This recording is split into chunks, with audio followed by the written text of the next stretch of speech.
A menudo, nos encontramos buscando la felicidad y la realización en el exterior, en posesiones materiales, en el reconocimiento social o en experiencias fugaces. Pero Ajahn Lee nos invita a mirar hacia adentro, a descubrir una fortaleza interior que no depende de nada externo. Él nos habla de dos tipos de fuerza vital: la fuerza del cuerpo y la fuerza de la mente. La fuerza del cuerpo, nos dice, es efímera. No importa cuánto la cultivemos con nuestras necesidades básicas o con riquezas mundanas, está destinada a envejecer, enfermar y morir. Es una verdad ineludible. Sin embargo, la fuerza de la mente es diferente. No necesita depender de las 4 necesidades o de la abundancia mundana. De hecho, no necesita depender de la fuerza del cuerpo en absoluto. Puede sostenerse por sí misma en lo que él llama la abundancia noble. Piensen en ello como un edificio. El cuerpo es la estructura física, las paredes, el techo, los cimientos. Necesita mantenimiento constante, reparaciones y con el tiempo inevitablemente se deteriora. Pero la mente es como el arquitecto, el diseñador, la energía creativa que concibió y da propósito al edificio. Si el arquitecto es fuerte y claro, puede diseñar y construir estructuras maravillosas, incluso si los materiales físicos son limitados o imperfectos. Si nuestra mente es fuerte, puede trascender las limitaciones del cuerpo. Ajahn Lee nos advierte sobre la trampa de depender de los demás. Nos dice que buscar apoyo externo es como intentar cazar un pájaro. Es posible que solo le demos en el ala o en la cola. Si queremos acertar en el blanco, si queremos una base sólida para nuestra vida, debemos depender de nosotros mismos. Esta autodependencia, este attahi attanonato, uno es su propio refugio. Es el apoyo primordial que el Buda alabó como superior. Es el camino para desarrollar un sentido de nuestras propias acciones, buenas y malas, y liberarnos de la necesidad de poner nuestras esperanzas en los demás.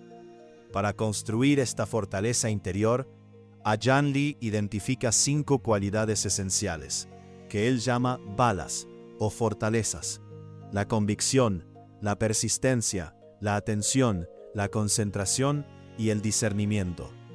Estas 5 cualidades, a su vez, se agrupan bajo los pilares de la virtud, la concentración y el discernimiento. Hablemos de cada una. La convicción es como tener un mapa claro de dónde quieres ir y la certeza de que el camino existe. Es la fe en el Dhamma, en las enseñanzas y en nuestra propia capacidad para practicarlas. Sin convicción, nuestra práctica sería vacilante, como un barco sin brújula en alta mar. La persistencia o diligencia es la energía incansable que aplicamos a nuestra práctica. Es la determinación de seguir adelante, incluso cuando el camino se vuelve difícil. Imaginen a un atleta entrenando para una maratón. Habrá días de dolor, de fatiga, de ganas de rendirse. Pero la persistencia lo mantiene en movimiento, paso a paso, hacia la meta. Es ser audaz y constante en lo que hacemos, progresando hacia el bien. La atención es el cuidado y la restricción para asegurarnos de que nuestros pensamientos, palabras y acciones no se desvíen del camino correcto. Es ser conscientes de la bondad y la maldad, de modo que nuestro comportamiento no caiga en actitudes imprudentes. Es como un jardinero que cuida su jardín, arrancando las malas hierbas tan pronto como aparecen, asegurándose de que solo crezca lo que es beneficioso. La concentración es mantener la mente firmemente centrada en un solo objeto, como la respiración en la meditación. No dejarla divagar, inclinarse o vacilar bajo la influencia de preocupaciones pasadas o futuras, buenas o malas. Es mantener la mente honesta y cabal. Piensen en un rayo láser. No dispersa su energía, sino que la concentra en un solo punto, lo que le da un poder inmenso. Una mente concentrada tiene ese mismo tipo de poder. Y finalmente, el discernimiento. Este es el pináculo. Una vez que tenemos virtud y concentración, el discernimiento surge de la mente. Es como una luz que nos permite ver el Dhamma dentro y fuera de nosotros. Nos permite vernos a nosotros mismos desde ambos lados. El aspecto que nace, envejece, enferma y muere, y el aspecto que no lo hace. Este es el cambio de linaje, Gotarabu Ñana, que nos permite ver las cosas tal como son, sin apego. Sabemos que el cuerpo está sujeto a la decadencia, pero la mente no tiene por qué fluir con ella. Aquí es donde Ajahn Lee nos presenta una idea revolucionaria, la abundancia noble. No es riqueza material, sino una riqueza de la mente. Cuando podemos ver que el nacimiento, el envejecimiento, la enfermedad y la muerte son simplemente características de la existencia física y no de nuestra verdadera naturaleza mental, dejamos de temer la pobreza. El cuerpo puede envejecer, pero nuestra mente no. El cuerpo puede enfermar y morir, pero nuestra mente no. La mente de un arahant, nos dice, es tan inmune al dolor, que aunque alguien le rompiera la cabeza, su mente no sentiría dolor. Es una imagen poderosa, casi impactante, que subraya la independencia de la mente liberada. Cuando la mente está involucrada con el mundo, nos dice, está inclinada a encontrarse con conflictos, a ser sacudida y rodar como piedras en una montaña. Por eso, no debemos almacenar en nuestra mente las opiniones de los demás, sean buenas o malas. Debemos liberarnos de ellas, como si no fueran asunto nuestro. Los 5 obstáculos, el deseo sensual, la mala voluntad, la pereza y el letargo, la agitación y el remordimiento y la duda escéptica, son como enfermedades que nos sujetan y consumen la mente. La concentración profunda puede erradicarlas, dejándonos completos de cuerpo y mente, libres de hambre y necesidad. Los resultados de esta práctica son dobles. Nos enriquecemos en la abundancia noble, y el Buda, si estuviera vivo, estaría satisfecho, como un padre cuyo hijo es próspero y autosuficiente. La abundancia mundana fomenta la fuerza del cuerpo. La abundancia noble fomenta la fuerza de la mente. Ajahn Lee nos insta a pulir nuestros pensamientos, palabras y acciones para alcanzar esta abundancia noble, el camino a la felicidad suprema, el Nirvana. Continuando con la idea de la purificación de la mente, Ajahn Lee utiliza una analogía muy vívida. La mente es como el oro. Una mente impura es como oro adulterado con diversos minerales, duro y rígido, imposible de trabajar. Para que sea útil, primero debe ser derretida y sus impurezas, sus variadas corrupciones, deben ser completamente eliminadas. Solo entonces será oro genuino, suave y maleable, capaz de ser moldeado en cualquier forma. Una mente pura, nos dice, puede verterse alrededor del mundo, sin apegarse a nada, sin tener problemas, girando todo a su alrededor, como una gota de agua en una hoja de loto, que se mueve sin filtrarse en la hoja. Esto es lo que significa a través de una mente que es el Dhamma. O imaginen la cera de abejas genuina. No necesita fuego para derretirse. Solo un poco de luz solar o el calor de nuestras manos la vuelve suave y maleable. Una mente pura es así. Se puede usar en cualquier situación, conforme a nuestras aspiraciones. Por eso, el Buda enseñó que todo logro depende del poder de la mente. Las cosas genuinas, aunque pequeñas, pueden dar resultados enormes, como un billete de banco auténtico, que siendo solo un pequeño trozo de papel, tiene un valor inmenso, mientras que una fanega de papel de periódico no puede comprar nada. Una mente pura, incluso si la purificamos por un corto tiempo, puede dar resultados superiores a su tamaño, elevándonos por encima del mundo. Ajahn Lee es muy claro. Una mente impura, incluso si ha realizado grandes donaciones o preceptos, puede no escapar del sufrimiento. En el mejor de los casos, puede regresar como ser humano. Una mente contaminada con malas preocupaciones irá por un mal camino. una con buenas preocupaciones, por un buen camino, como un ser divino. Pero una mente pura estará por encima de todo esto. Por lo tanto, debemos enfocarnos en observar nuestra mente, no dejar que nuestra atención se escape por los sentidos. Si la mente está turbia, debemos clarificarla, persiguiendo y apartando sus preocupaciones, hasta que solo quede el oro genuino, una mente pura. Nos dice que los khandhas, los 5 agregados de la existencia, forma, sensaciones, percepciones, formaciones mentales y conciencia, son una carga pesada. El cuerpo es más pesado que una piedra. Come reses enteras, toneladas de arroz, y nunca se llena. Tenemos que alimentarlo constantemente, lo cual es una carga para el corazón. Lo hemos sostenido desde que éramos una pequeña mancha roja, y sin embargo, no permanece. Lo que permanece son solo los desechos.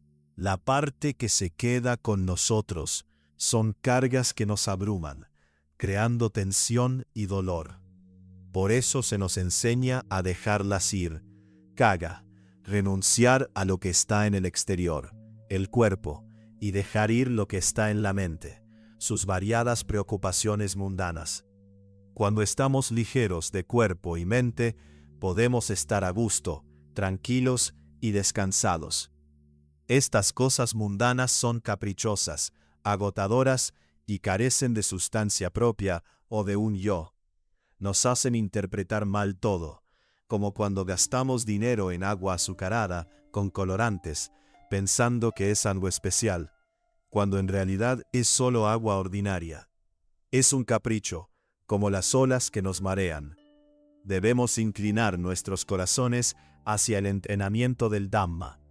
Una mente profana es como dejar que los niños jueguen en el barro. Causan dificultades a sus padres y a sí mismos.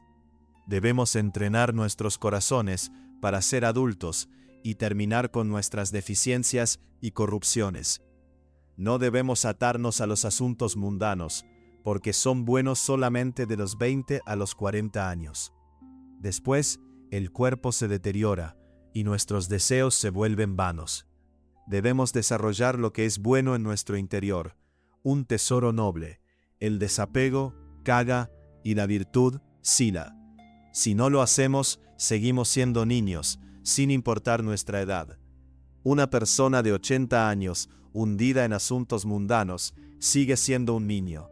La clave para la adultez mental es la meditación de la tranquilidad, que aquieta la mente. Cuando la mente está quieta, el discernimiento surge gradualmente, como una lámpara de queroseno que al ser alimentada y cuidada, brilla intensamente. La respiración es la mecha, el esfuerzo es el queroseno. Al observar la mente, asegurándonos de que las preocupaciones de los sentidos no la perturben, se vuelve brillante y resplandeciente. Si surge la liberación del discernimiento, veremos la verdad absoluta, que todas nuestras preocupaciones son inconstantes, agotadoras y sin sustancia. La mente dará lugar a un bienestar lúcido, la luz del Dhamma, y lograremos la trascendencia. Ahí es cuando hemos crecido, y nadie podrá engañarnos.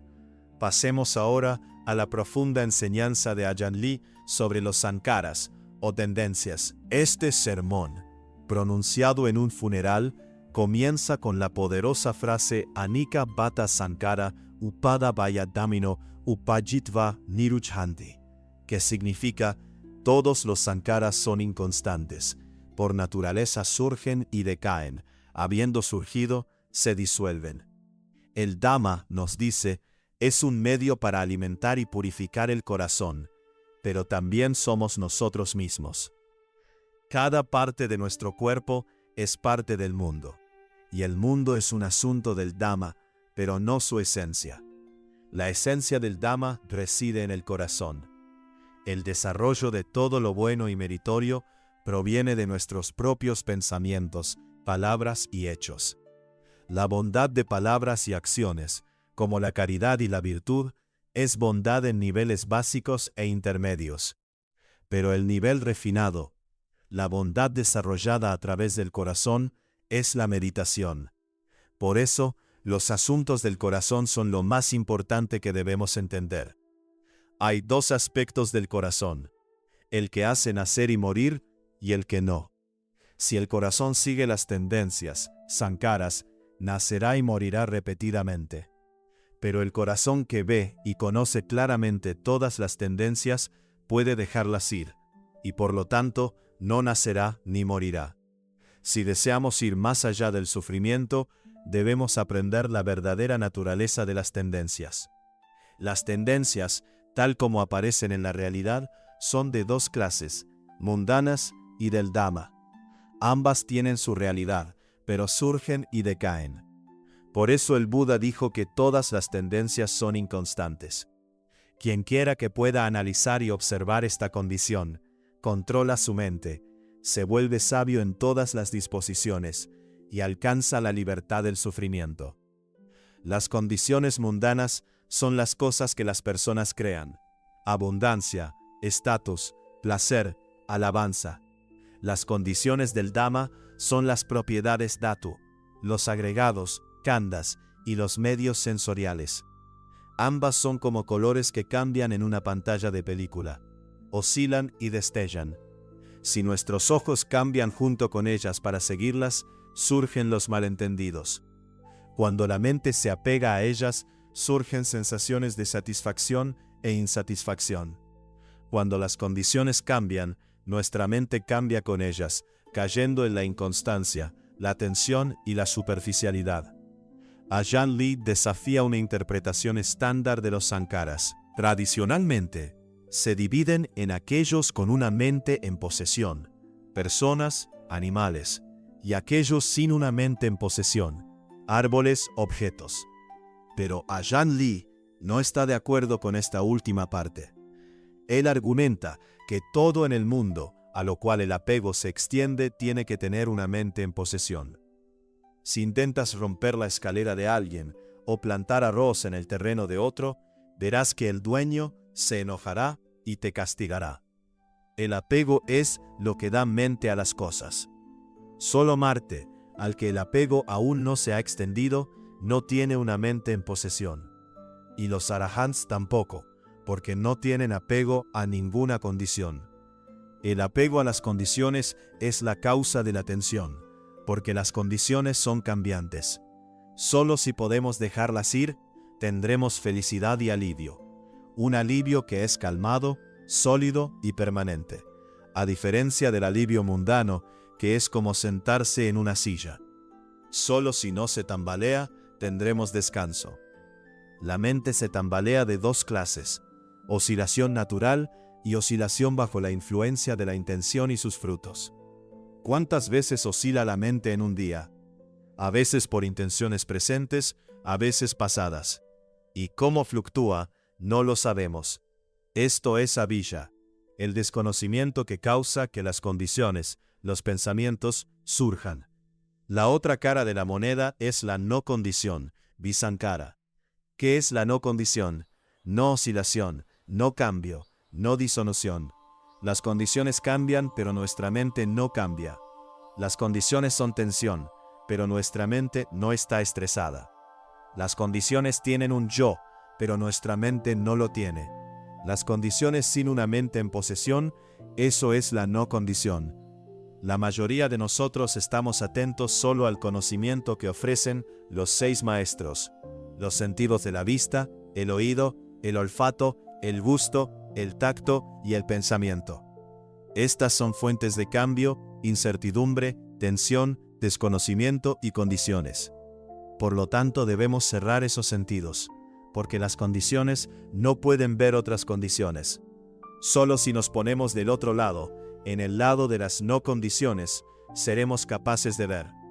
Ajahn Lee nos guía hacia la comprensión de que los conceptos, incluso los del Dhamma, son sankaras, condiciones mentales, porque caen en el área de la invención o fabricación mental. Nos dice que el propósito de la meditación es cortar con los pensamientos que preocupan nuestras mentes. Cuantas más preocupaciones podamos eliminar, más ligeros nos sentiremos. Las cargas, tensiones e inquietudes disminuirán y desaparecerán. La bondad no viene de los conceptos del pasado o del futuro, ya que estos son los que obstruyen y destruyen nuestra bondad. El Buda dijo: si no procedemos imaginándonos el pasado o el futuro y dejando solamente el presente, llegaremos a ver la verdad del Dhamma. Hay 3 tipos de condiciones mentales. 1. Puña Visankara, fabricaciones meritorias, cuando pensamos en formas buenas. 2. Apuña Visankara, fabricaciones demeritorias, cuando pensamos en formas malignas. 3. Anenya Visankara o Abhyakata, fabricaciones inexpresables o neutrales e indeterminadas. Este último tiene un significado más profundo, refiriéndose a los 4 niveles de absorción en la no forma, Arupa Jhana, mientras que Abhyakata se refiere a cosas triviales, como pensar en comer o bañarse. Todas estas condiciones provienen del desconocimiento y la ignorancia. Si somos verdaderamente inteligentes y atentos, no debemos concebirlas. Cortar con los conceptos significa dejar que nuestras condiciones y nuestra secuencia de pensamientos se disuelvan. Nos sentamos en meditación, aquietando cuerpo y mente. Cuando el cuerpo está en calma, la mente permanece en calma. Cuando el corazón está en paz, la mente permanece en paz y la concentración se desarrolla. La mente se alza a una posición frontal. Las condiciones mentales desaparecen, pero la mente todavía está ahí. La bondad todavía está ahí. En el Nibbana, nada desaparece o se aniquila, excepto el desconocimiento. Cuando las condiciones y el desconocimiento mental se disuelven, el conocimiento surge. Por ejemplo, el conocimiento de las vidas pasadas. Vemos la ascendencia de la mente. El conocimiento de la muerte y el renacimiento. Sabemos las buenas y malas acciones de nuestros semejantes, cómo mueren y renacen. Una mente entrenada para madurar en la concentración desarrolla calidad, como una semilla de mango madura que contiene toda su ascendencia. Si se planta, brotará. Una mente no entrenada es como una semilla de mango verde que se pudre. Las personas que son conscientes de su propio nacimiento y muerte, de esta manera, no están desprovistas. Están familiarizadas con los nacimientos y estados de ser que han experimentado, hasta el punto de cansarse de ellos y no desear nacer de nuevo. Aquellos que no tienen este conocimiento se sienten carentes y desean nacer de nuevo. Los que tienen conocimiento tienen suficiente. No darán lugar a más nacimientos. Guardan su bondad para sí mismos, como una semilla madura de mango en un escaparate, o pelada y guardada, para que nadie pueda plantarla de nuevo. Entrenar la mente a un nivel superior es la cima de todo lo bueno y meritorio. Elevar el nivel de nuestro corazón es como sentarse en el salón de meditación, lejos de la lluvia, el calor del sol y los peligros. Es como la cima de una gran montaña, donde nada sucio puede permanecer. Todo fluye hacia abajo. O como la copa de un árbol muy alto, donde nadie puede orinar o defecar, y sus flores y frutos brotan en esa altura, difíciles de alcanzar por los destructores. De la misma manera, una vez que hemos alimentado nuestro corazón con lo bueno, no importa si las personas nos elogian o condenan. No desearemos nada de lo que digan. Lo que es realmente bueno en nuestro interior permanece. Una persona con el corazón alimentado es como alguien satisfecho después de comer, sin hambre ni antojos. No importa qué comida fantástica le ofrezcan, no la deseará. Y si le traen veneno, no lo tomará. No estamos interesados en lo bueno o lo malo que viene de otras personas. Deseamos solamente la bondad que acumulamos dentro de nosotros mismos. Las personas ignorantes piensan que el bien y el mal son cosas que tenemos que conseguir de otras personas. Andan a tientas sin sentido de la bondad que descansa en ellos. como alguien buscando un árbol de mango sin comprender que el árbol está en su semilla. Pero una vez que lo comprendemos, plantamos la semilla y pronto tendremos un árbol, multiplicándose en cientos. Nos convertiremos en millonarios de mangos, porque incluso los mangos pequeños tienen valor. Las personas con mentes inmaduras se obsesionan con la crítica. Nos gusta pensar que somos inteligentes, pero dejamos que nuestras mentes se preocupen por estados de ánimo negativos, que son como desechos que la gente escupe. Si somos pobres y hambrientos, debemos alimentar los buenos ánimos que nos ofrecen.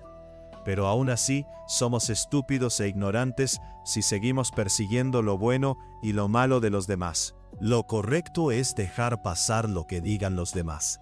Verlo como su característica, no la nuestra. La bondad que desarrollamos permanece con nosotros. Es como comer un mango con gusanos. Una persona inteligente come la parte buena y deja la podrida a los gusanos. No se muda con los gusanos.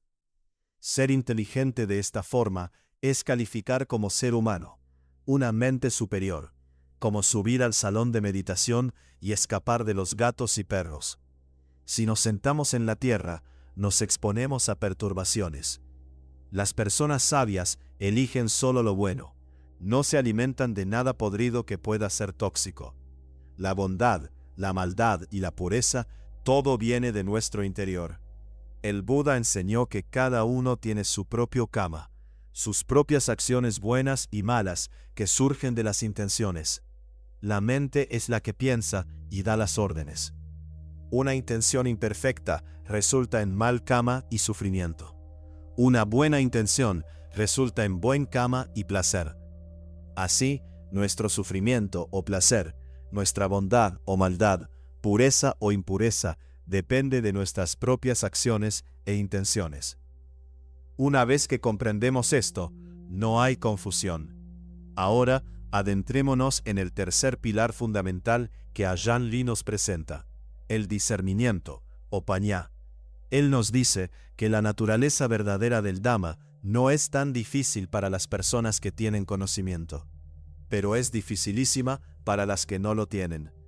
Es difícil porque va en contra de nuestros deseos. Piensen en un río que fluye cuesta abajo. Es fácil dejarse llevar por la corriente, pero si queremos llegar a la fuente, tenemos que nadar contra la corriente, lo cual requiere esfuerzo y determinación. El Dhamma genuino, las cosas verdaderamente beneficiosas, suelen requerir un esfuerzo similar. Las cosas que no tienen un uso verdadero para nosotros, en cambio, están ahí en montones, sin que tengamos que buscarlas mucho. Ajahn Lee se refiere a esto como el desconocimiento, la ignorancia de lo que es verdadero. Pero lo interesante es que esta misma ignorancia puede ser la fuente que dé lugar al conocimiento. El conocimiento de lo verdadero existe en todas partes, como el vapor de agua en la atmósfera. Quien tenga la ingeniosidad para encontrarlo y traerlo a su interior, se sentirá fresco, contento y descansado. Esto es Vijja Karana Sampano, lo contrario del desconocimiento. Aquellos que realmente buscan el Dhamma, asegúrense siempre de hacer surgir el conocimiento dentro de ustedes mismos. Para entender esto, primero debemos comprender la palabra Dhamma. El Dhamma, nos dice, existe en cada uno de nosotros y puede dividirse en tres clases: diestro, ineficaz y neutral. El Dhamma diestro, Kusala Dhamma, es la bondad que existe naturalmente, independientemente de si hay un Buda para señalarla. Es lo que consuela y beneficia a los seres vivos. La bondad no fue inventada por el Buda, ha existido desde siempre. El Buda simplemente la descubrió y la identificó. Si esta bondad no existiera, la raza humana habría perecido hace mucho tiempo.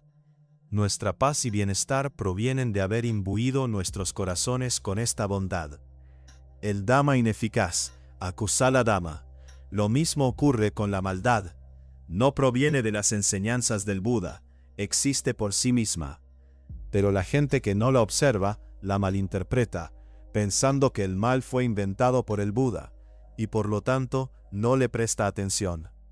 Así, lo bueno y lo malo se mezclan sin que nadie sepa su verdad. El Buda, con su inteligencia suprema, fue capaz de discernir entre el arroz sin pelar, el descascarado, la avena y la paja, clasificándolos para que las personas pudieran elegir, entendiendo que cada uno es responsable de su propio karma. Todos los dhammas, buenos y malos, llegan en última instancia a la mente, aquí en este mismo cuerpo. No tenemos que buscarlos en el exterior.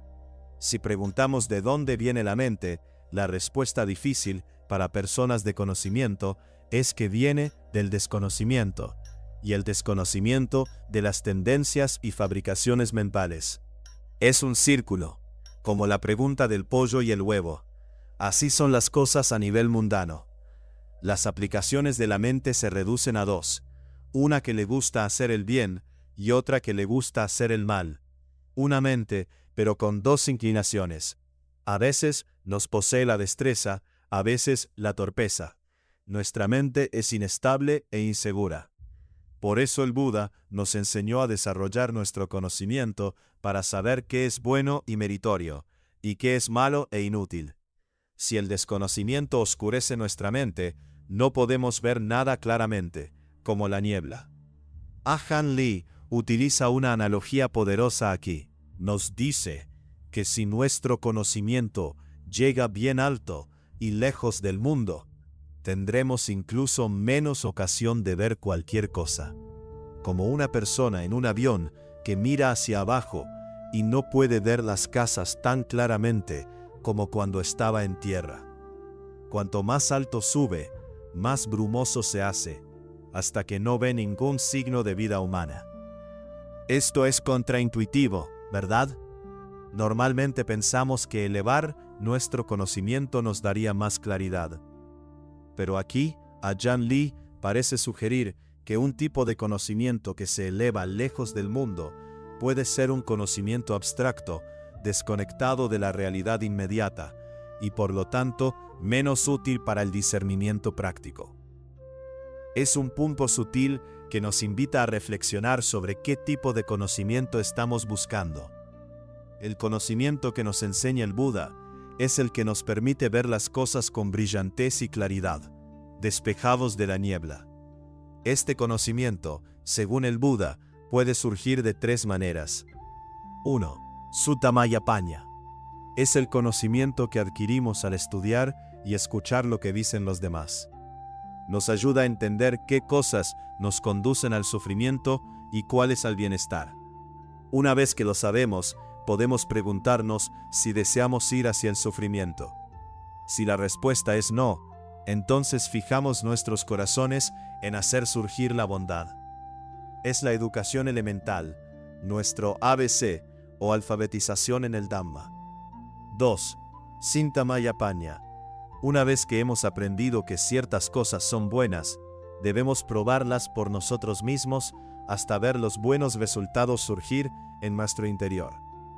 No debemos sacar conclusiones fijas solo por lo que hemos aprendido. Algunas cosas pueden ser correctas en términos del Dhamma, pero incorrectas en términos de los sentimientos de otras personas.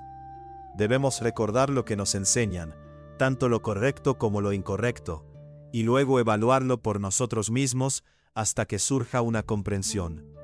Solo entonces podemos ser llamados inteligentes.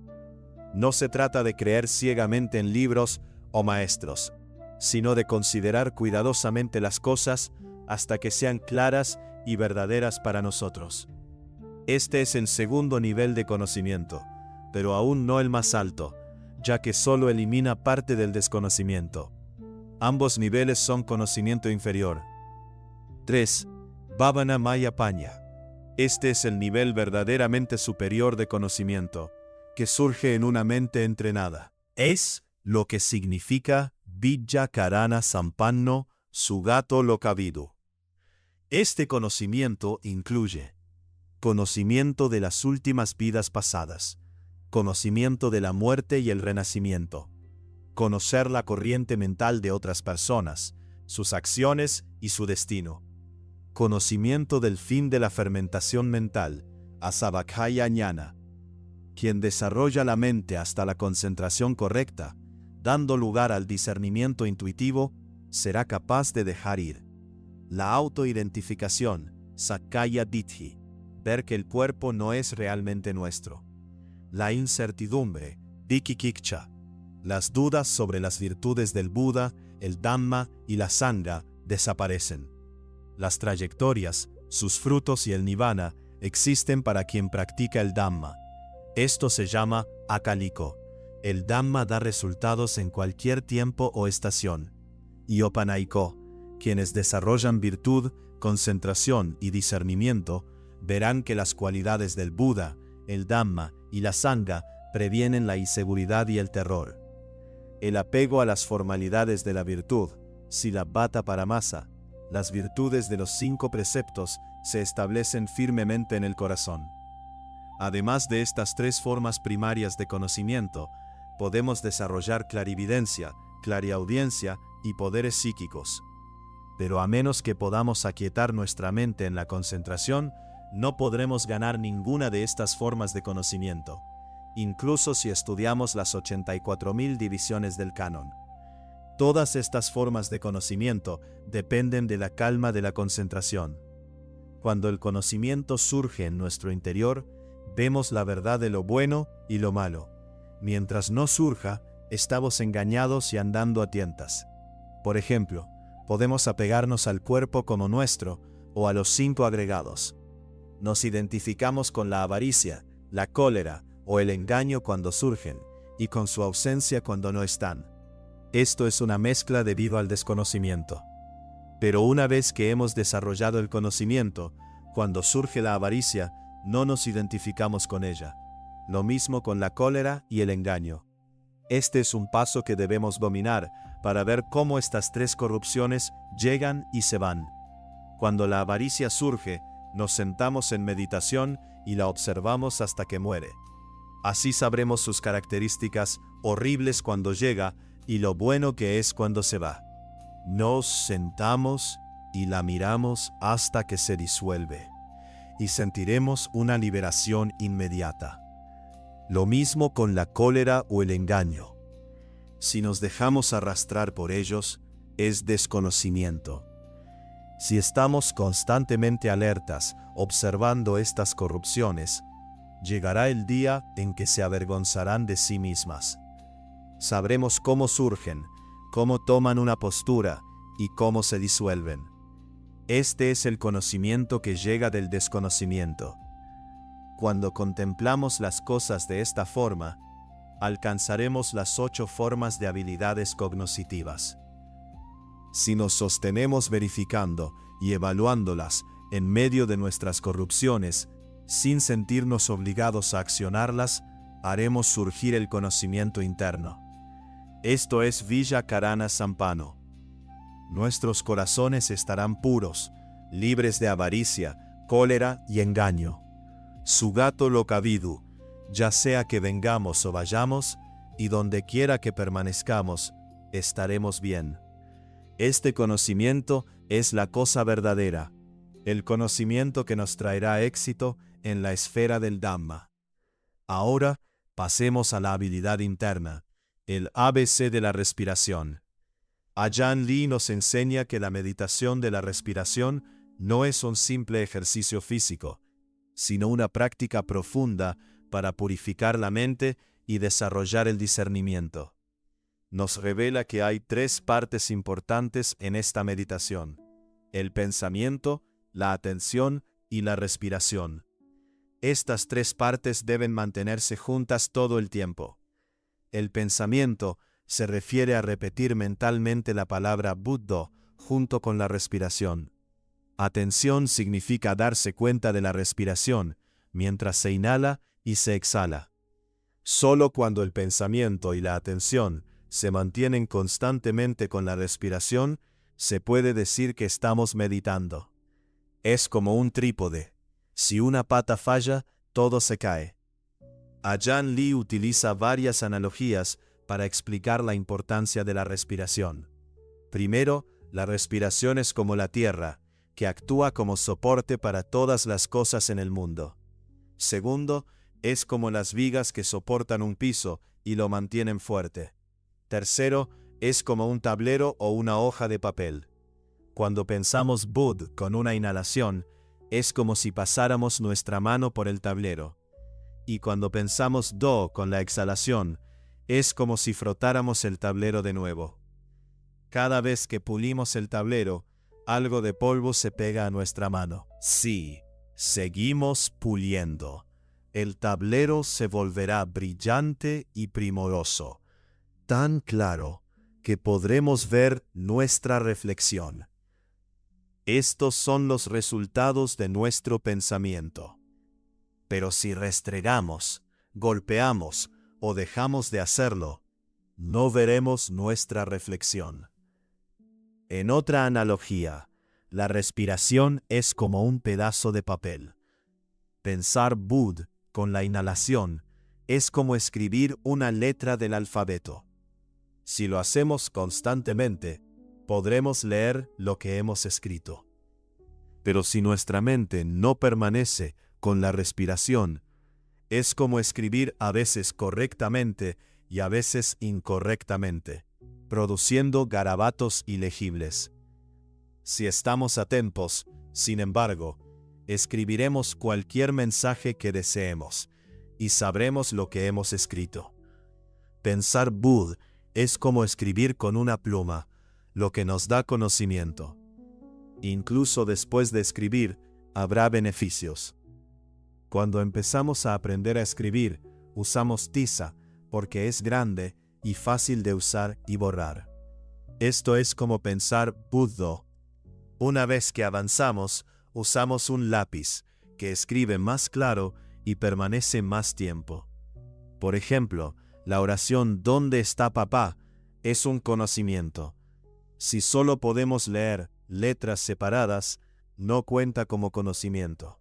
Entonces desechamos la tiza, es decir, no tenemos que repetir Buddo.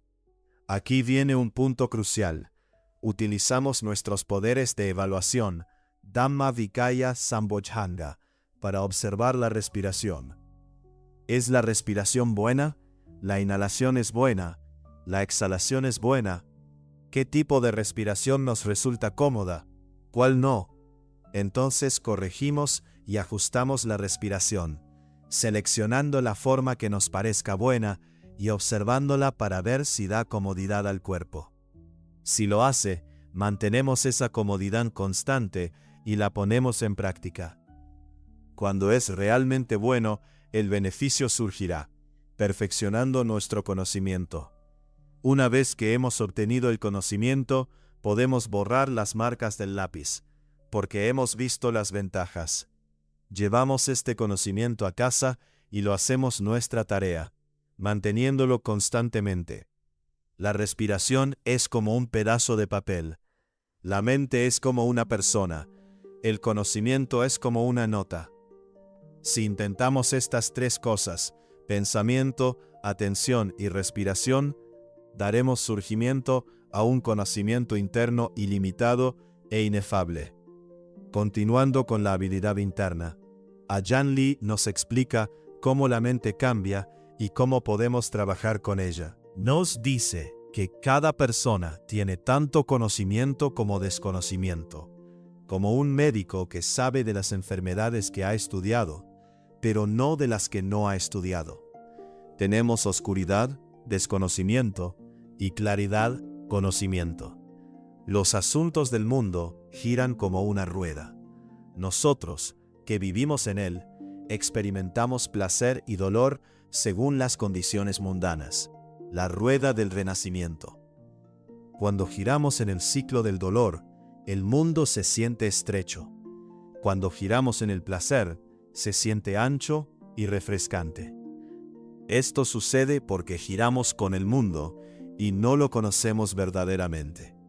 Por lo tanto, una vez que nos detenemos de girar, llegaremos a conocer las formas del mundo y la verdadera naturaleza del Dhamma. Si seguimos al mundo o nos involucramos con él, no podemos verlo fácilmente. Primero tenemos que dejar de correr tras él, entonces lo veremos claramente. Si el mundo gira y nosotros giramos con él, ¿cómo podemos esperar verlo? Es como dos personas corriendo, les costará verse la cara. Si una se detiene y la otra sigue corriendo, pueden verse un poco, pero no claramente. Si ambas corren, menos aún. Si alguien nos golpea la cabeza y huye, nos costará atraparlo. De la misma manera, si giramos con el mundo, tendremos menos ocasión de saber o ver algo. Por eso, el Dhamma nos enseña a no continuar girando la rueda del renacimiento, para poder conocer el mundo claramente. La analogía de la hélice de un avión o las paletas de un ventilador es muy útil aquí. Cuando giran rápido, no podemos ver su forma. Solo cuando disminuyen la velocidad o se detienen, podemos verlas claramente. Esto es una analogía con la rotación de las corrientes del mundo externo y nuestra propia rotación interna. El mundo externo es la tierra en la que vivimos. El mundo de las condiciones somos nosotros mismos, nuestro cuerpo y mente, que son cosas separadas, pero dependen una de la otra, como el mundo y las personas. Si tuviéramos un cuerpo sin mente, no lograríamos nada, y viceversa. La mente es como una persona viviendo en el mundo, el artesano. El cuerpo es su obra de arte. La mente es la que crea el cuerpo, la que crea el mundo. El mundo es algo amplio y siempre girando, difícil de ver claramente. Por eso, el Buda nos enseña a detenernos de girar con el mundo y a mirarnos solo a nosotros mismos. Entonces seremos capaces de ver el mundo. Nosotros mismos somos algo pequeño, una comprensión larga, un alcance denso y de poco ancho, salvo que nuestro vientre es grande. No importa cuánto comamos, nunca estamos llenos, nunca tenemos suficiente. Esto significa la avaricia de la mente, que nos hace sufrir por nuestra carencia de suficiencia, nuestros deseos, nuestra hambre. Para vernos a nosotros mismos o para ver el mundo, el Buda nos enseña a examinarnos, de la cabeza a los pies y de los pies a la cabeza, como si fuéramos a plantar un árbol. Tenemos que examinar la tierra, que significa la pureza de nuestra forma de vida o sustento. ¿Tiene termitas o parásitos que destruyan las raíces de nuestro árbol? Luego, agregamos la cantidad correcta de fertilizante, ni muy poco ni demasiado. Cuidamos el árbol correctamente según su tamaño. Por ejemplo, ¿cómo observamos los 5, 8, 10 o 227 aceptos de modo que sean y se mantengan puros? ¿De qué debemos abstenernos? ¿Qué debemos hacer? A esto se le llama la forma de vida correcta. Si nos concentramos demasiado en nuestro placer físico, tenderemos a no hacer surgir la virtud. Es como ciertos árboles muy sanos, con grandes ramas y follaje abundante, pero que no dan frutos. Si una persona come y duerme mucho, solo preocupándose por eso, su cuerpo será grande y fuerte, como un árbol con un tronco y ramas grandes, pero apenas frutos. Los seres humanos, una vez que nuestros cuerpos están bien alimentados, si escuchamos un sermón o meditamos, tendemos a estar somnolientos, porque estamos demasiado atiborrados. Nos sentimos incómodos. No sabemos lo que se dice. Esto arruina nuestra oportunidad de hacer el bien. Las personas sobrealimentadas tienden a ser perezosas, descuidadas y adictas al placer. Si meditan, tienden a estar entumecidas, cansadas y somnolientas. Por eso nos enseñan a observar los 8 preceptos en los días de Uposatha como un camino medio. Comemos solo durante la mitad del día y solo la mitad de la comida de un día regular. Esto es suficiente. Es tener un sentido de la moderación con respecto al alimento. No tenemos que llenarnos hasta el tope o compensar la falta de la última comida de la tarde. Comemos lo suficiente. Me abstengo de comer en el tiempo incorrecto. Después del mediodía, no comemos otra comida, para que el corazón no siga al mundo. Esto es como darle suficiente fertilizante a nuestro árbol. Me abstengo de bailar, cantar y adornar el cuerpo. El Buda no nos pide que el cuerpo sea bello con cosméticos, perfumes o joyas. Esto es como darle a nuestro árbol la cantidad suficiente y correcta de agua, sin que la tierra se cubra de agua, para que las raíces no se pudran. Si nos apegamos a la esencia y la belleza hasta la obsesión, nuestra virtud sufrirá. Esto es como echar sobras de comida alrededor del pie de nuestro árbol. Los perros lo pisotearán, los pollos picotearán las hojas, y las hormigas bravas se comerán las raíces, marchitando o matando el árbol. Toda clase de complicaciones se presentarán. Me abstengo de camas altas y grandes. El Buda nos dice que no usemos colchones suaves o almohadones demasiado cómodos, porque si tenemos mucha comodidad, dormiremos mucho y no desearemos levantarnos para hacer el bien. Los resultados de nuestra práctica de concentración serán pobres, y nuestra pereza crecerá desenfrenadamente. Esto es como las orugas y los gusanos que hurgan en la tierra, susurrándonos que dejemos de hacer el bien. Estos insectos se arrastran desde el fondo de la tierra hacia arriba, comiéndose nuestro árbol hasta las puntas de las ramas, la mente. Si se comen las puntas, el árbol no tendrá flores ni frutos. De la misma forma, si carecemos de moderación para cuidarnos, no practicaremos la forma de vida correcta. Si no tenemos un sentido apropiado de cómo alimentar y cuidar el cuerpo, nuestra conducta se degenerará. Pero si lo tenemos, nuestra conducta se desarrollará hacia la pureza, y la mente se desarrollará gradualmente, junto con ella. El mundo tiene sus altas y sus bajas, su bondad y su maldad, y nosotros somos justamente como el mundo. Nuestro cuerpo, por mucho que lo cuidemos para que sea fuerte, sano, hermoso y cómodo, funcionará bien en algunas formas e incorrectamente en otras.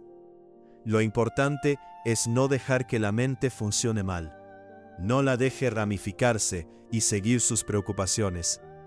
Si dejamos que la mente vague, pensando bien y mal, conforme a sus intranquilidades, no podrá avanzar a un nivel superior. Tenemos que hacer que nuestro árbol tenga una sola inclinación, centrar la mente firmemente en una sola preocupación. No deje que sus disposiciones y mañas influyan en la mente. Tenemos que interrumpir y cortar la mente de sus preocupaciones por lo que ve, oye, huele, saborea y las sensaciones táctiles, dejando solo una preocupación mental, una en la que florezca lo bueno y lo meritorio. No deje que surjan las formas de corrupción mental. La corrupción mental se refiere a 1. La avaricia por percepciones, sonidos, olores, gustos, etc. 2. La mala voluntad o rencor. Enfocarse en algo o alguien como malo, desear retribución, lo que lleva a la confrontación o violencia. 3. Los puntos de vista incorrectos. Creer que hacer el bien no conduce a buenos resultados. Por ejemplo, que ser generoso, observar los preceptos o meditar no nos hace ricos o felices, lo que nos lleva a dejar de hacer lo bueno.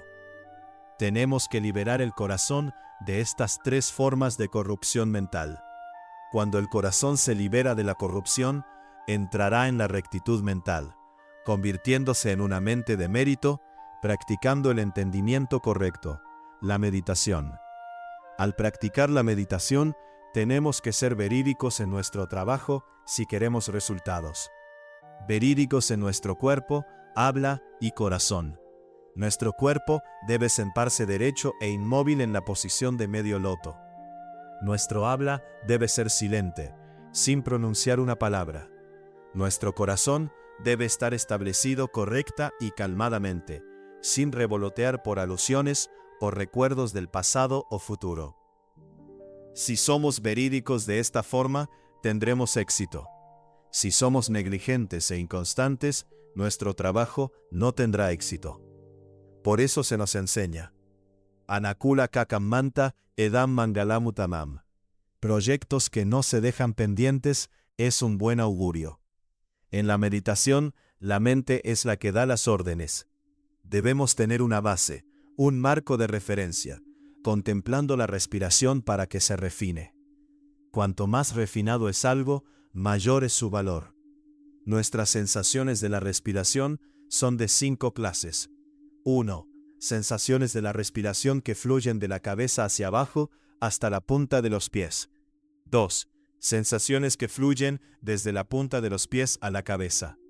Estas dos fluyen alternativamente como una cuerda que se tira. 3. Sensaciones respiratorias que fluyen a través del cuerpo, ventilándolo, recibiendo la respiración que penetra por la piel y expulsando la interna dañina a través de los poros, manteniendo la respiración pura y beneficiosa. La respiración en la parte alta del abdomen, protegiendo el corazón, pulmones e hígado de la presión del estómago e intestinos, y viceversa. Debemos observar si es más fuerte en el lado izquierdo o derecho. La respiración de las sensaciones que fluyen en los intestinos, ayudando a calentar los fuegos de la digestión, como cocinar al vapor para que la comida no se pudra. El vapor se condensa en la tapa de una cacerola para enriquecer la sangre, que nutre el cuerpo. Estas sensaciones dispersan el calor de la digestión. Si no hay ventilación en el proceso, el calor arruina el estómago. Si es demasiado bajo, la comida no se cocina. Estas sensaciones mantienen correctos y precisos los fuegos digestivos.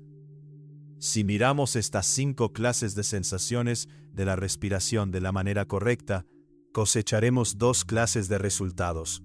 1. En términos del cuerpo. Quienes tienen muchas enfermedades tendrán pocas. Quienes tienen pocas pueden recuperarse totalmente. Las enfermedades que aún no han surgido tendrán dificultad en presentarse. 2. En términos de la mente. Estaremos contentos, felices y frescos. La meditación puede ayudarnos a liberarnos del mal karma, porque los estados mentales torpes no tendrán ocasión de infiltrar la mente. Nuestra vida será larga y nuestro cuerpo sano. Si desarrollamos nuestra meditación a niveles cada vez más altos, las 4 propiedades, dhatu, del cuerpo, tierra, agua, fuego, viento, se volverán claras y puras. Profundicemos aún más en este proceso de purificación mental y desarrollo de la habilidad interna. Ajahn Lee nos detalla cómo la meditación de la respiración, llevada a su máxima expresión, nos conduce a la liberación y al discernimiento más elevado. Cuando practicamos la meditación, manteniendo la respiración en mente, hasta que tanto la respiración como la mente se refinen, la respiración se calma hasta detenerse y la mente se tranquiliza hasta aquietarse totalmente. En ese punto podemos ver claramente nuestro cuerpo y nuestra mente. El cuerpo y la mente se separarán uno del otro, existiendo independientemente, como si los forasteros no entraran y los de adentro no salieran. Surgirá una atención conciencia en nosotros sobre cómo funcionan el cuerpo y la mente. Sabremos cómo ha llegado a ser nuestro cuerpo, a dónde irá, de dónde vino y a dónde va. Las acciones que hicimos en nuestras vidas pasadas que nos causaron nacer en este estado, lo sabremos completamente. A esto se le llama conocimiento de las vidas pasadas. Es como si, al aquietar el ruido de la superficie del agua, pudiéramos ver el fondo del lago con perfecta claridad. Todas las capas de sedimentos y la vida submarina se vuelven visibles. De la misma manera, al calmar la mente, las profundidades de nuestra existencia, nuestras experiencias pasadas y las causas de nuestro estado actual se revelan. Luego, Ajahn Lee nos habla del conocimiento de la muerte y el renacimiento. Las personas y otros seres vivos que han sido nuestros padres, hermanos, hermanas, parientes y amigos, ¿de dónde han venido? Cuando mueren, ¿qué clases de placeres y dolores han encontrado? ¿Y dónde? Podríamos incluso ser capaces de hacer contacto con ellos y enviarles corrientes de energía mental para ayudarles. Este conocimiento no es solo una visión intelectual, es una experiencia directa, una comprensión profunda de la interconexión de la existencia. El tercer resultado es la comprensión de que el cuerpo y la mente son inconstantes, agotadores, estresantes y carecen de un yo. Esto nos desencantará con ellos, causándonos dejar ir el cuerpo y liberarnos de las cadenas y yugos del apego. Estos yugos incluyen cosas como los apegos a los fenómenos mundanales, lokadhamma, la ganancia, el estatus, el placer y la alabanza. Cuando nos dejamos llevar por la satisfacción de estas cosas, es como si el rey de la muerte nos atara las manos. Entonces, cuando sufrimos una pérdida, una deshonra, un dolor o una censura, los latigazos del rey de la muerte, comenzamos a tambalearnos. Otro yugo es la autoidentificación, el apego al cuerpo, considerándolo como nosotros o como una entidad, lo que da lugar a ideas falsas. Y la incertidumbre, las dudas y la vacilación, que nos hacen ir de un lugar a otro, sin saber qué camino tomar, y terminando girando con el mundo. Una vez que conocemos las formas del cuerpo y la mente, estaremos libres de esos yugos. La mente ganará la liberación del cuerpo y descartará las fermentaciones de la corrupción. A esto se le llama el conocimiento del final de la fermentación mental, asabakkhaya ñana. La mente ganará la liberación del discernimiento y fluirá en la corriente del Dhamma que conduce eventualmente al Nibbana. Cuando paramos de girar junto al mundo, podremos ver el mundo, nuestro cuerpo, claramente. Una vez que la mente se detiene, podemos ver el cuerpo. Por esa razón, debemos aminorar la carrera en espiral del cuerpo, a través de destilar y filtrar sus propiedades, haciéndolas cada vez más refinadas, reduciendo la velocidad de nuestras palabras y manteniendo silencio, y aminorando la espiral de la mente, haciéndola firme y tranquila a través de centrarla en la concentración, pensando y evaluando la respiración. Cuando la mente se detiene de girar detrás de sus variados conceptos y preocupaciones, nuestras palabras y cuerpo se detendrán junto con ella. Cuando cada uno se haya detenido, podemos verlos a todos claramente. La mente conocerá los asuntos del cuerpo completamente, haciendo surgir el discernimiento liberado, que aminorará la velocidad de rotación de la rueda del renacimiento. Nuestros nacimientos se volverán cada vez menos frecuentes hasta que finalmente no tendremos que regresar a vivir en un mundo otra vez. La práctica de la meditación es un alimento para el corazón.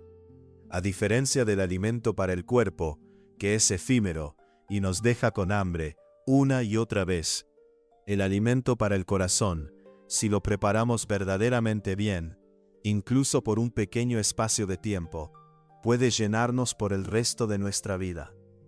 Es una nutrición profunda y duradera que transforma nuestra existencia. Ajahn Lee nos lleva a un nivel aún más profundo de comprensión sobre el poder mental, paso a paso. Nos insta a estar atentos a la inhalación y exhalación de la respiración, sin olvidarnos ni distraernos. Debemos dejar ir todos los conceptos del pasado o el futuro. Silenciosamente repetimos Buddho en nuestra mente. Bud con cada inhalación, Do con cada exhalación, hasta que la mente se calme y aquiete. Una vez que la mente está tranquila, podemos detener la repetición mental y comenzar a observar la respiración para ver qué tan rápida o lenta, larga o corta, pesada o ligera, amplia o estrecha, simple o sutil es. Debemos quedarnos con cualquier forma de respiración que nos sea cómoda y ajustar las que no lo sean, usando nuestra propia discriminación, el Dhamma Vicaya Sambojjhanga como estándar de juicio. En este punto, la repetición mental de Buddho ya no es necesaria. Es crucial vigilar la mente para que no vague, dude o vuele detrás de conceptos externos. Debemos mantenerla quieta, indiferente y despreocupada, como si estuviéramos sentados solos en el mundo. Luego, Debemos dejar que la respiración se disemine por cada parte del cuerpo, de la cabeza a las puntas de los dedos de los pies, por delante, por detrás, en medio del estómago, a lo largo de los intestinos, por los vasos sanguíneos y hacia afuera por cada poro. Respirar largo y profundo, hasta que el cuerpo se sienta completamente lleno. El cuerpo se sentirá ligero, abierto y espacioso, como una esponja llena de agua que al exprimirla suelta el agua fácilmente, sin interferencias. En este punto, el cuerpo se sentirá ligero y aliviado. La mente se sentirá tan fresca como el agua que filtra la tierra, pasando a las raíces de los árboles, manteniéndolos alimentados y frescos.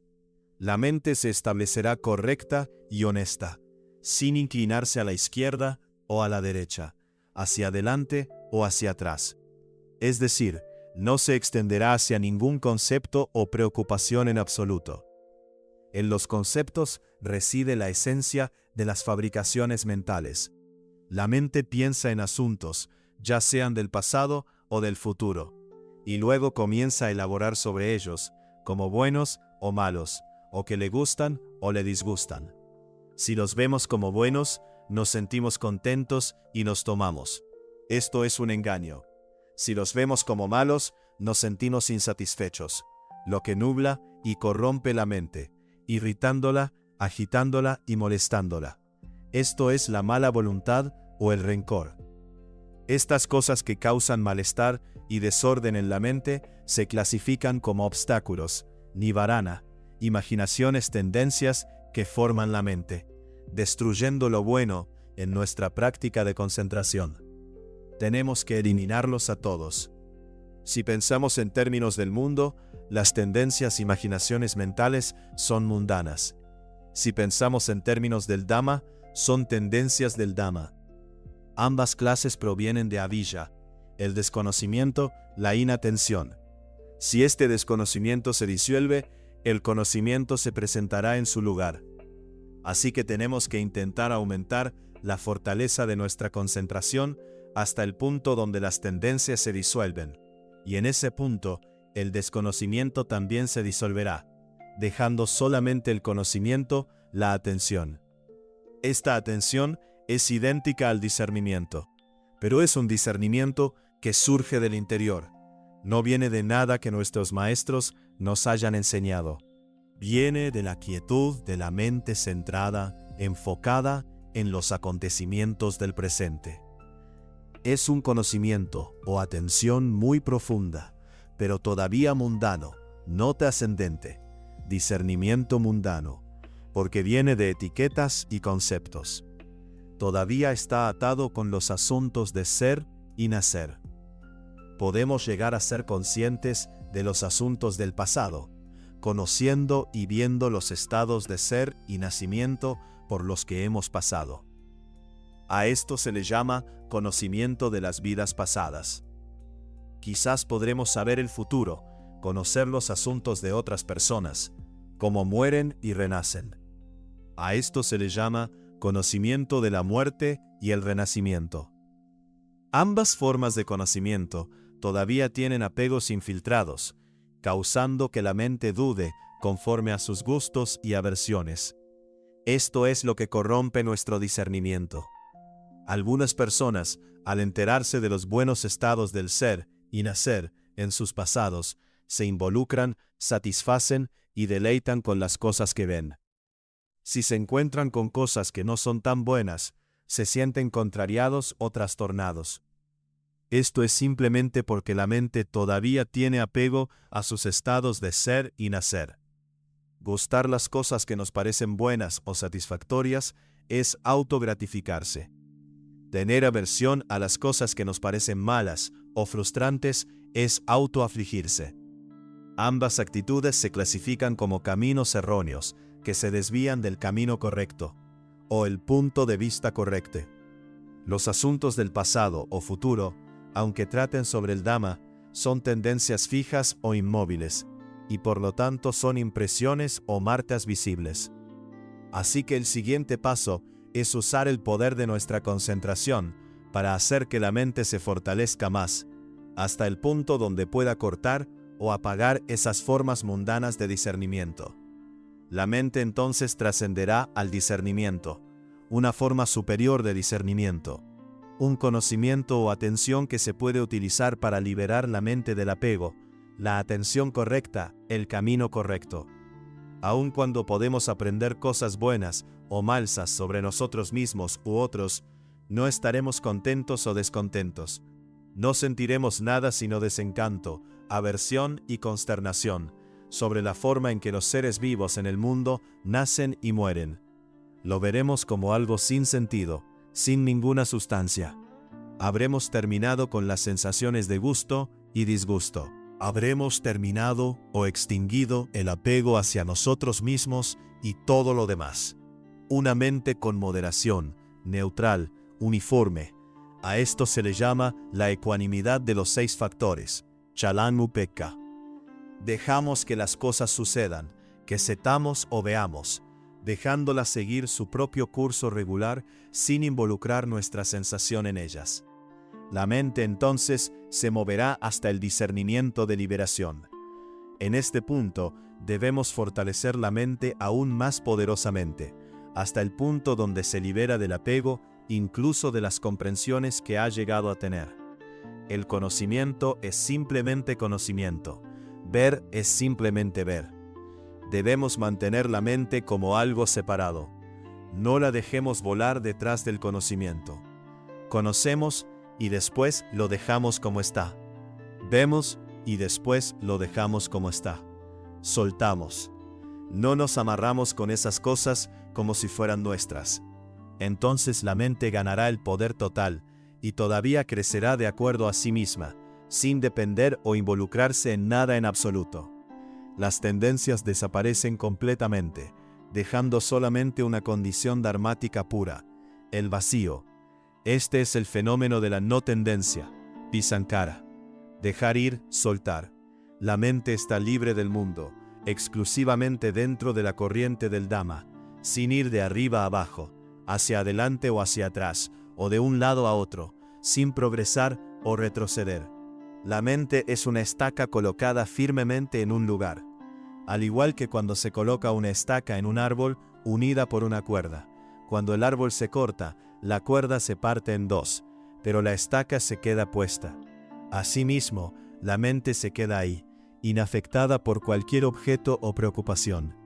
Esta es la mente de un discípulo noble, una persona libre de las fermentaciones de la corrupción. Quien quiera que entrena su corazón, conforme a lo que se ha mencionado aquí, se encontrará con la seguridad, la alegría y la paz, libre de cada clase de problema o de tensión. Lo que hemos discutido brevemente aquí es suficiente para utilizarlo como guía en la práctica de entrenar la mente, para ganar la liberación del sufrimiento y la tensión o el estrés en el curso de esta vida. Tomar un interés en estas cosas será de nuestra ventaja en los tiempos venideros. Finalmente, Ajahn Lee concluye con una observación clave sobre el proceso de meditación. El punto importante al fijar nuestra atención en la respiración es utilizar nuestros poderes de observación y evaluación para ganar un sentido de cómo alterar y ajustar la respiración de modo que podamos mantenerla fluyendo correctamente. Es un recordatorio de que la meditación no es una práctica pasiva, sino una ciencia interna activa que requiere nuestra plena participación y discernimiento. Hemos cubierto un terreno vasto y profundo hoy, ¿verdad? Desde la importancia de la fortaleza interior hasta la purificación de la mente, la naturaleza de los sankaras, el discernimiento y la meditación de la respiración. Permítanme resumir los puntos clave para que los tengamos presentes. En primer lugar, la fortaleza interior y la abundancia noble. Recuerden que nuestra verdadera fortaleza no reside en el cuerpo ni en las riquezas materiales, sino en la mente. La abundancia noble es una riqueza mental que nos libera del miedo al envejecimiento, la enfermedad y la muerte, porque nuestra mente trasciende estas limitaciones físicas. Para cultivarla, necesitamos convicción, persistencia, atención, concentración y discernimiento, los cuales se agrupan bajo la virtud, la concentración y el discernimiento. En segundo lugar, la purificación mental. La mente es como el oro. Si está impura, es rígida e inútil. Debemos derretirla, eliminar sus corrupciones y hacerla maleable, capaz de moverse por el mundo sin apegarse. Esto implica dejar ir los khandhas, los 5 agregados, que son una carga. Una mente pura es la base para todo logro verdadero y la clave para la felicidad suprema. En tercer lugar, la naturaleza de los sankaras o tendencias. Hemos aprendido que todas las tendencias son inconstantes, surgen y decaen. El apego a estas condiciones cambiantes es la fuente del sufrimiento. La clave es el no apego, ver las cosas tal como son, sin aferrarnos a ellas. Ajahn Lee desafía la noción de objetos sin mente en posesión, sugiriendo que el apego mismo les otorga una especie de mente. El objetivo es ir más allá de los sankaras, hacia la no condición, visankara, un estado de no oscilación, no cambio y no disolución. En cuarto lugar, el conocimiento del discernimiento, pañña. Este conocimiento surge en 3 niveles. Sutamaya pañña, conocimiento por escuchar y estudiar. Cintamaya pañña, conocimiento por la reflexión y la experimentación personal. Y, el más elevado, Bhavanamaya pañña, conocimiento que surge de una mente entrenada en meditación. Este último nos permite ver la verdad de las vidas pasadas, la muerte y el renacimiento, y el fin de la fermentación mental, liberándonos de la autoidentificación, la incertidumbre y el apego a las formalidades. Nos permite observar las corrupciones mentales, avaricia, cólera, engaño, sin identificarnos con ellas, hasta que se disuelven. Y finalmente, la meditación de la respiración. Esta es la herramienta fundamental para todo el proceso. Implica la unión constante de pensamiento, buddho, atención y la propia respiración. A través de la observación y el ajuste consciente de la respiración, refinamos el cuerpo y la mente, logrando la calma y la quietud. Esto nos permite ver la separación del cuerpo y la mente, comprender los yugos del apego y finalmente detener la rueda del renacimiento. La meditación es el alimento para el corazón, un alimento que a diferencia del físico puede nutrirnos para toda la vida. Estas enseñanzas de Ajahn Lee Damodaro no son meras teorías, sino una guía práctica para transformar nuestra experiencia de vida. Nos invitan a un viaje de autodescubrimiento, a desarrollar una sabiduría que no solo nos beneficia a nosotros, sino que irradia paz y claridad a nuestro entorno. La clave está en la práctica diligente y el discernimiento constante. Espero que este episodio les haya proporcionado valiosas perspectivas y herramientas para su propio camino. Recuerden, el Dhamma no está fuera de nosotros, está en nuestro propio corazón, esperando ser descubierto y cultivado. Gracias por acompañarme en mente y espíritu. Hasta la próxima. Que encuentren la paz y la sabiduría en su interior.